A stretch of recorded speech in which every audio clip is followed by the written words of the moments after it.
మాంసం?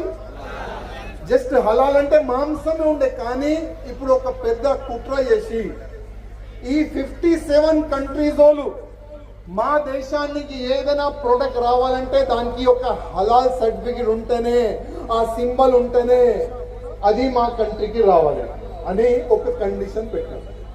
ఇప్పుడు మన రామ్దేవ్ బాబా సారు, ఇంకా హల్దీరామ్ వాళ్ళు, ఇంకా పెద్ద పెద్ద వాళ్ళు ఇమీడియట్ గా హలాల్ సర్టిఫికెట్ కొనడానికి కోట్లు రూపాయలు ఇస్తున్నారు. హలాల్ సర్టిఫికెట్ కొనడానికి కోట్లు రూపాయలు ఇస్తున్నారు.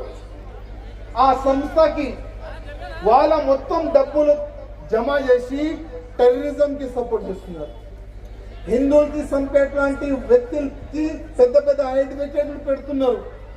అట్లాంటి పనులు చేస్తున్నారు. అందుకోసం ఏదైనా ప్రొడక్ట్ మీరు కొనాలంటే దాని వెనుక ఒకవేళ హలాల్ అట్లాంటి పేరు రాసి ఉంటే దానికి అక్కడనే పాడేసి ఆ షాపులకి చెప్పండి, హలాల్ సర్టిఫై అట్లాంటి సింబల్ ఉంటే మేము కొనం. ఆ ఒక్క మాట మీరు అందరు చెప్పాలని మీ అందరికీ ఒక రిక్వెస్ట్.